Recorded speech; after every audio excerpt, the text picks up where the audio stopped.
Good evening, everybody, and welcome to the Roznama daily newspaper analysis. Now, yesterday, we did have the Prime Minister was visiting Israel, and this particular Prime Ministerial visit to Israel becomes the second Prime Ministerial visit from India, and also the present Prime Minister.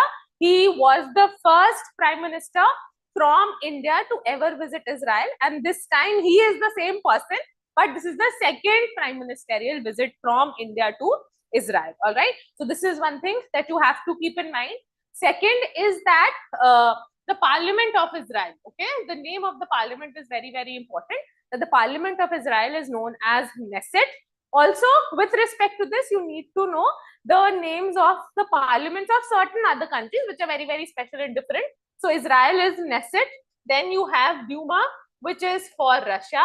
You also have one parliament, Diet, which is for Japan. And we have the Congress, which is the Parliament of US. Okay, so do keep their names in mind. It is important. All right.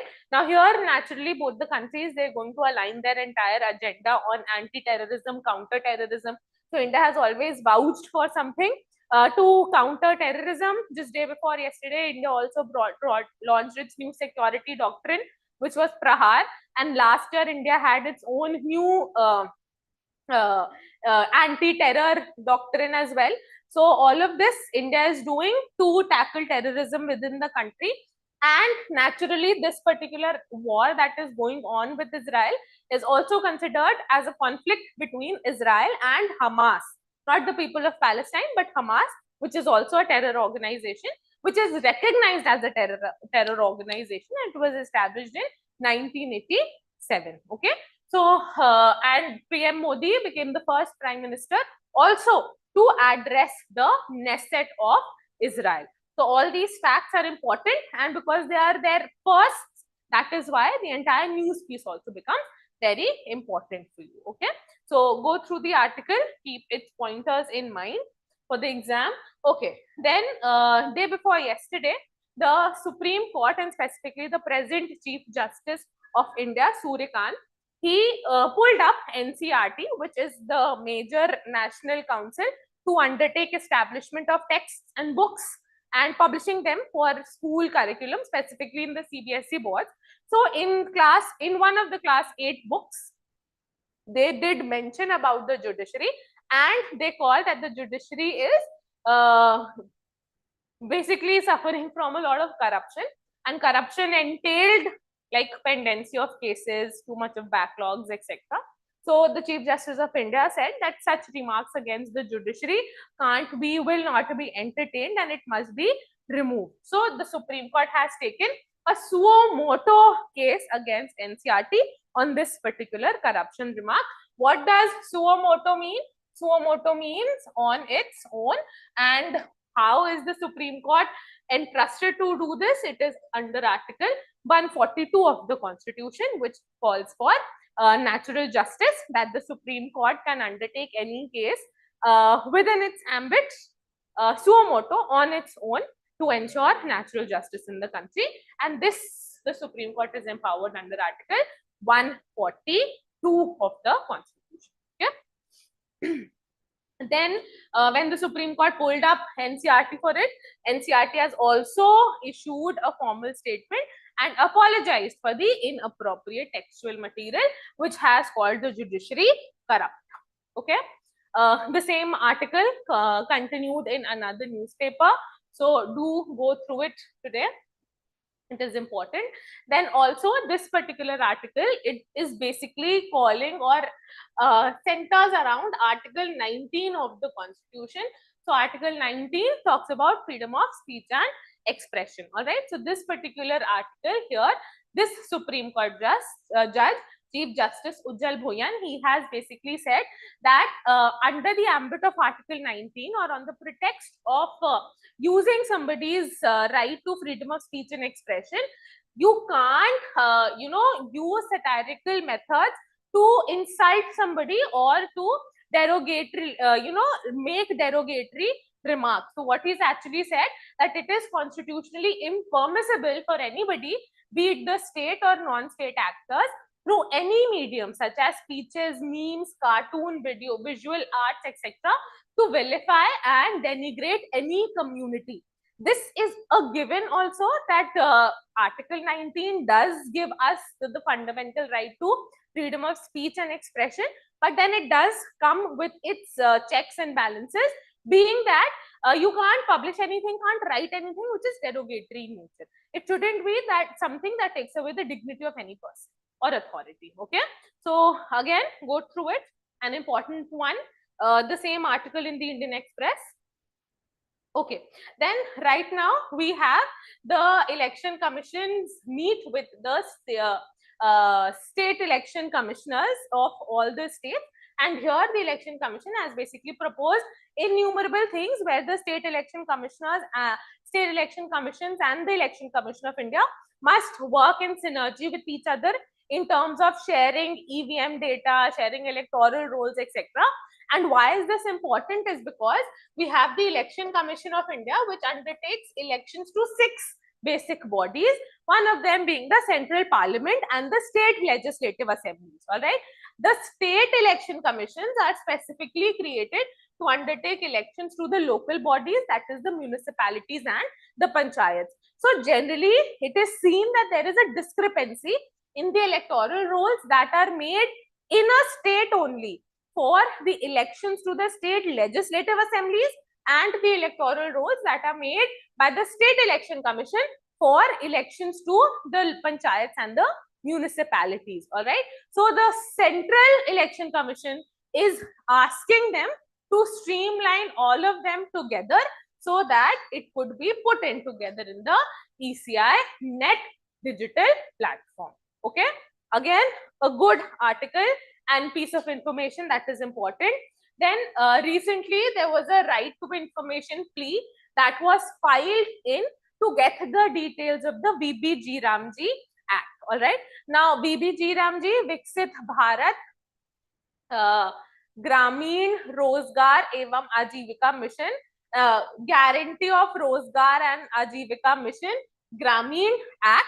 This is a replacement of the Manrega, that is Mahatma Gandhi National Rural Employment Guarantee Act of 2005, and there are certain changes in the new provision over the old one, which is they've increased the number of days for guaranteeing rural employment from 100 to 125, and now this will work in a centrally sponsored scheme manner, that is the financial burdens are going to be shared with the central government and the state government. The previous one, that is Manrega, it was a demand-driven project. A demand-driven one simply implies that the number of takers, as in how the number of people who align themselves or who start choosing or opt for employment opportunities in under the Manrega program, according to the number of people who've enrolled themselves, the amount of money was disbursed for it. Now the government has made it a budget capped initiative that the money is going to be aligned beforehand only to undertake in this particular sphere. All right. Now the present minister, the present government, they had said that they've that is the minister Shivraj Singh Chauhan. He basically said that this new change in the VBG Ramji in the Manrega Act into VBG Ramji has been undertaken after deliberate amalgamation of viewpoints and suggestions of each and every person who was included in the entire rethinking of the scheme. All right. So he did say that there were a lot of suggestions and improvements, and it was made sure that each and every person's suggestions were incorporated into the new act. So an RTI was filed where this particular person, Chakradhar Buddha, he had basically asked for information onto that who were these people, who that to give them in writing everything that was given to the that all the people who had aligned with them into this thing, the suggestions and everything that was given to them under Manrega. All right. So this was already given to, he has asked information with respect to all the inputs and everything that was extended to that particular person from to the Ministry of Rural Development and to seek information on it. So the minister has denied information, and the minister has said that we are not going to be sharing this information right now because the new scheme is still in a draft form. Until unless it is formalized, it will not be shared. US slaps 126 levy on Indian solar imports to the United States of America, and India, which actually gives the highest imports to the United States of America in terms of solar panels and solar inputs, has been slapped with 126% tariffs. All right, so this is naturally going to impact India. Why is it going to impact India? Because our one solid chunk of solar raw materials were exported to USA, and with such high tariffs, it would naturally become difficult for us to export our solar panels and the specific components and parts to the United States of America. Okay, so go through this article. Although this particular 126%, it has not been imposed on the government in general, but it has been imposed on the Adani Group and Mundra Solar Energy and Mundra Solar PV Group. These are two companies where this particular tariff has been imposed on. So these two companies, private companies, they're not government-owned companies. So naturally, not too much impacting the government, but the private sector in this particular case. Okay. All right. Then yesterday, the President of United States of America, he undertook an address to the, he undertook a speech in Washington at the joint session of the Congress at US Capitol. And here, this particular speech, it was a whole 108-minute speech, which was considered as the longest speech of the US President Donald Trump. Okay. Now, why is this important? Is because it is the longest speech, that is all. All right.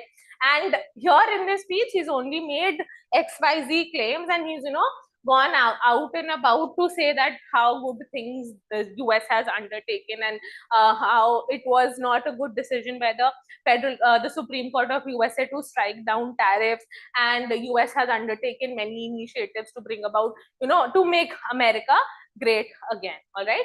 So there were a lot of things that he simply mentioned. He also included Nicolas Maduro in his entire speech, and he outlined two major facts or two major ideas that he had actually pitched in while he was contesting elections. So he had said that there are two major grievances in United States of America. One is that of too much or higher duties that India is actually giving into, sorry, not India, that US is actually giving to other countries. And the second was that illegal migrants and all the threat that these illegal migrants pose into USA. All right. So these were the two things that he had talked about. So one thing, that was the economic degradation of the economy. He sought to root it out by introducing the reciprocal tariffs, which has been scrapped by the Supreme Court. And the second thing is the drug cartel and illicit activities that these immigrants are undertaking. So he did draw that attention to Venezuela. Okay.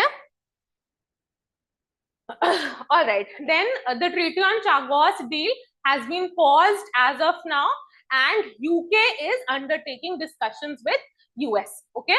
So this Chagos Island, a group of islands in the Indian Ocean, the United Kingdom signed a deal last year that they are going to now transfer the Chagos Islands back to Mauritius. And the important part here is that these Chagos Islands, they have a small naval base in the island of Diego Garcia. This particular naval base, this is a territory of United Kingdom, and it has the base of United States of America. All right. So the UK in May 2025, as per the treaty, said that they would transfer sovereignty over the Chagos archipelago to Mauritius, while the UK would be given a 99-year lease for Diego Garcia and pay Mauritius an average annual amount of 101 million. Okay. So now just some days back, Donald Trump had actually criticized the United Kingdom, saying that the United Kingdom has now become, a very scared nation, that they've undertaken this particular deal to return the Chagos archipelago to Mauritius, and that they should be, more fearless in their entire stronghold otherwise in the world. So along with that only, now the United Kingdom has put a stay or has paused the entire Chagos deal, and they are undertaking their discussions with the United States of America. Okay. All right. Then this is just a continuation of the one for 26% import duties that have been imposed on solar panels. Now, the Prime Minister addressed Israel's Parliament Knesset, and here he was also given this award, Speaker of the Knesset. All right. This is the first time that this particular award has been given, and it was for the first time given to our Prime Minister. He's also the first Indian Prime Minister to address the Knesset. Okay. Okay, then last year we had Justice Yashwant Verma in news. And why was he in news? Because there was this entire hoard of 15 crores of rupees that was found in his residence, half burnt. And since then, there were allegations of corruption on him, corruption charges on him, and his impeachment process is being undertaken in the has been undertaken in the parliament. And whenever an impeachment motion is admitted by the speaker, then the speaker or the chairman is supposed to constitute a 3-member committee to look into the charges that have been inflicted upon any particular justice of any high court or the Supreme Court who is supposed to be impeached. All right. So previously, the 3-member committee that consisted of Arvind Kumar, Chandrasekhar, it consisted of Arvind Kumar and B.V. Acharya, and along with that, we had Manindra Mohan Srivastav. Now, this one member, Manindra Mohan Srivastav, has been replaced by a new one, which is Shri Chandrasekhar, who is the Chief Justice of the Bombay High Court. All right, and then they are going to look into all the charges that are against Justice Yashwant Verma. Okay, then coming to the editorials for today. The first is balancing faith, dignity, and constitutional rights. All right, this particular article is a view on the Sabrimala case. The Sabrimala verdict was given almost 10 years back in 2018, and in 2018 it was a 5-judge bench, and 4:1 was the ratio of their agreements, and they had opened the doors of the Sabrimala temple to women to offer their prayers. Previously, the norm was that menstruating women, basically in the age group of 10 to 50, they were not permitted to enter the temple premises and not to offer their prayers. This was overturned in the 2018 verdict, and now 8 years later, they are going to constitute a larger bench, a 9-judge bench, and they are going to review the previous judgments. All right. Now, this reviewing of it comes into conflict with 2 basic ideas. One is the right to freedom of religion that is extended to everybody, and the right of a religious community to uphold their religious practices. All right. So naturally, if they are not permitting women in the age group of 10 to 50 to offer their prayers in the temple, then they take away their fundamental right under Article 25. Okay, and if they are not doing so, then they are giving this particular religious community the right to uphold their practices as given under Article 26 and further.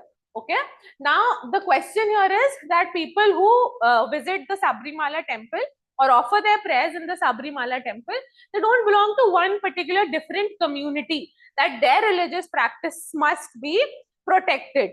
It is a Hindu community that offers their prayers.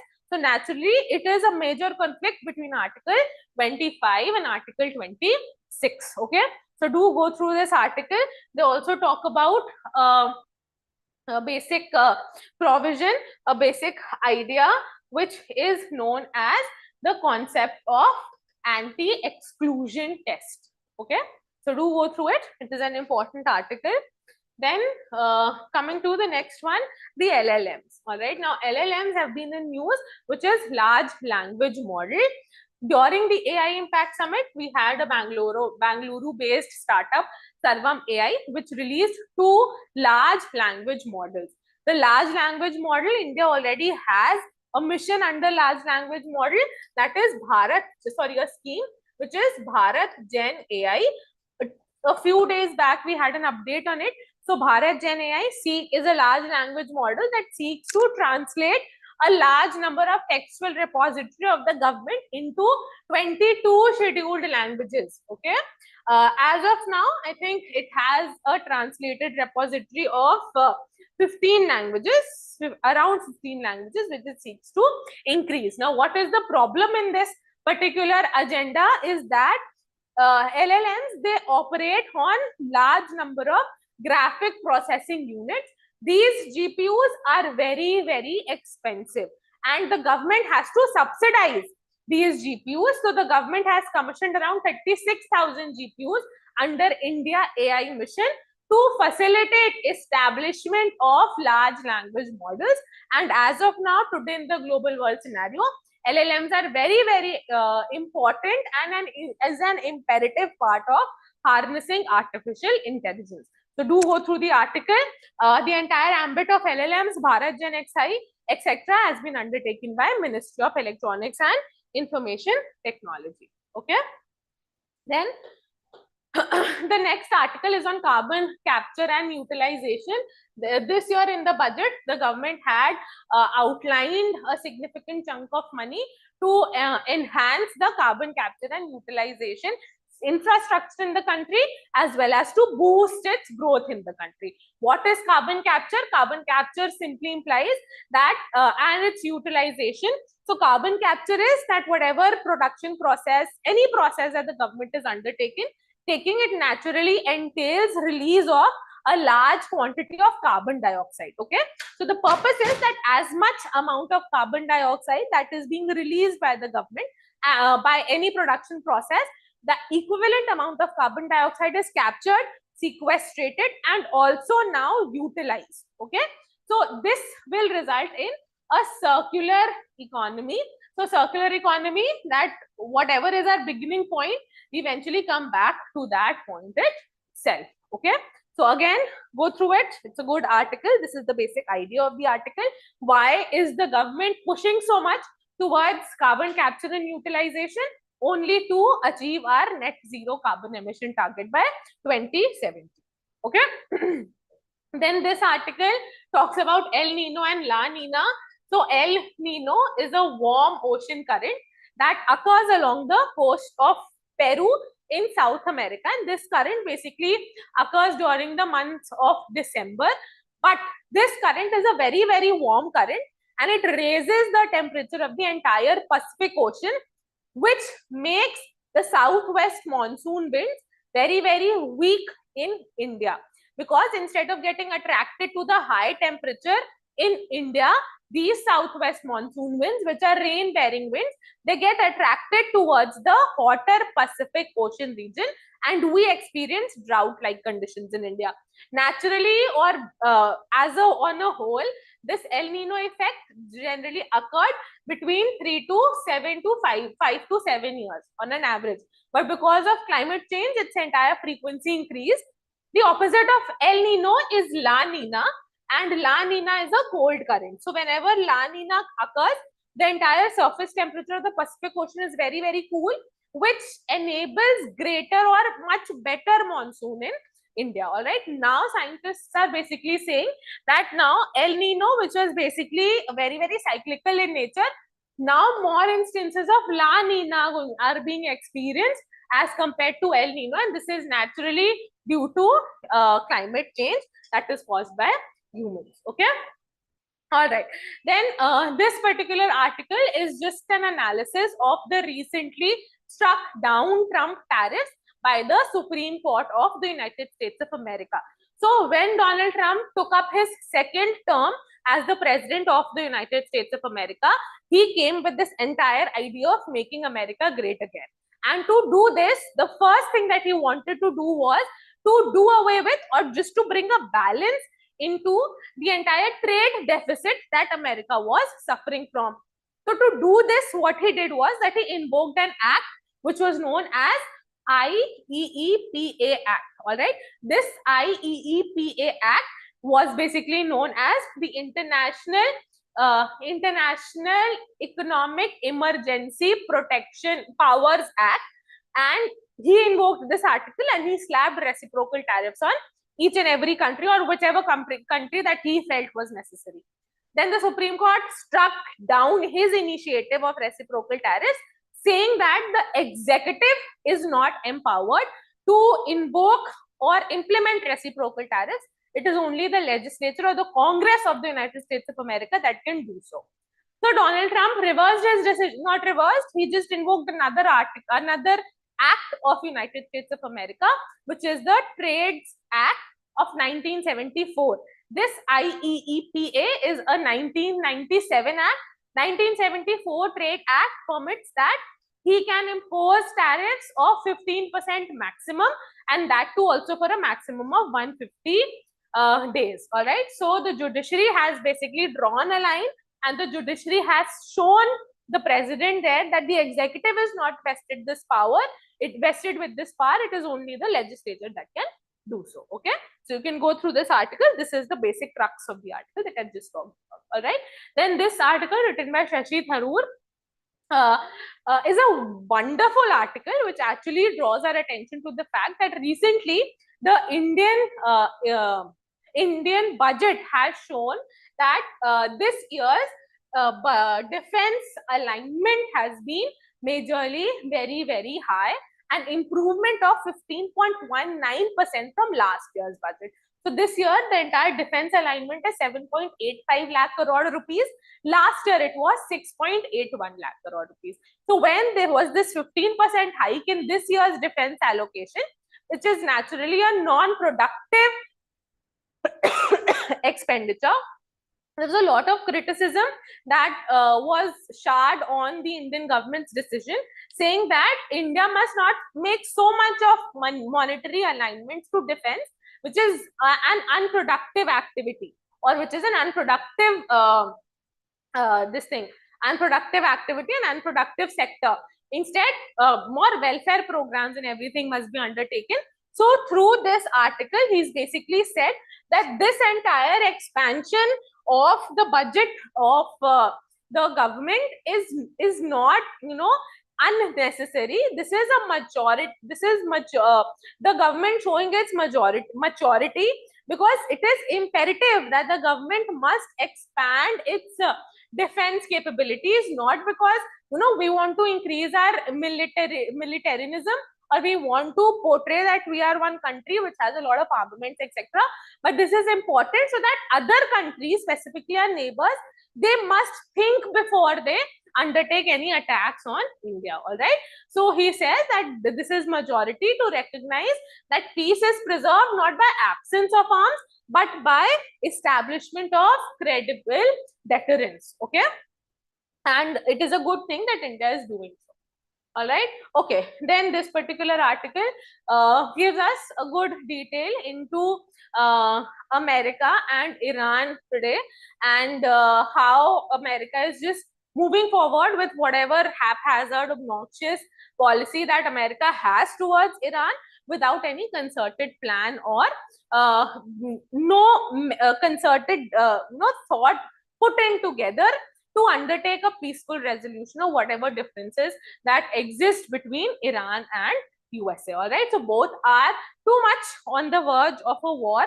They did try to do away with their differences recently, but then nothing fruitful came out of it. All right. Then yesterday, a decision has been undertaken that the Union government is going to undertake a vaccination program against human papilloma virus. This human papilloma virus is the root cause of cervical cancer, and India has a large or a significant number of people, around 1.25 lakh women suffer from it every year, and around 75,000 of them die.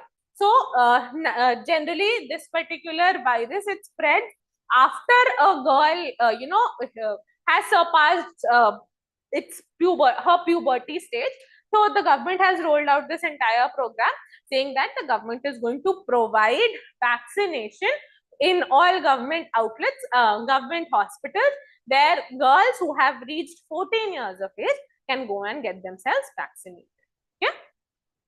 It's an important article. Do go through it. Then this article is on Bangladesh, how the July Charter through a majority referendum has been brought in, and what the July Charter actually seeks to change, how they want to take away too much concentration of powers in the hands of the prime minister, and wants to ensure that a free and fair government exists on a consensus base.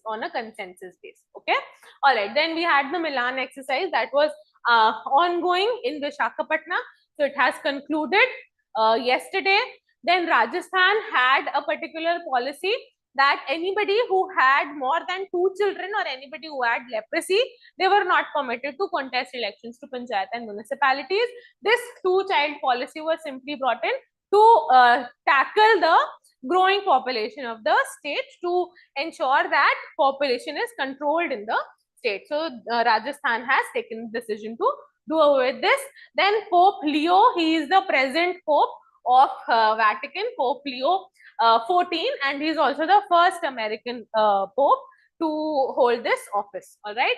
Then Prime Minister Modi meets on CAFE 3 norms. You only need to keep the terminology in mind, which is corporate average fuel efficiency norms. All right. What are these norms for? These norms are proposed to review the proposed carbon emission norms for passenger vehicles, which are going to take place since 2027. Again, just wanted to flag the term NGT for you all, and I've done NGT with you all in the previous classes also, when we undertook, when the Nicopar project was passed. So NGT, the National Green Tribunal, is the authority which was established in 2010, and this is the major watchdog which looks into the ecological implications of any infrastructure development project that the government seeks to undertake. Okay.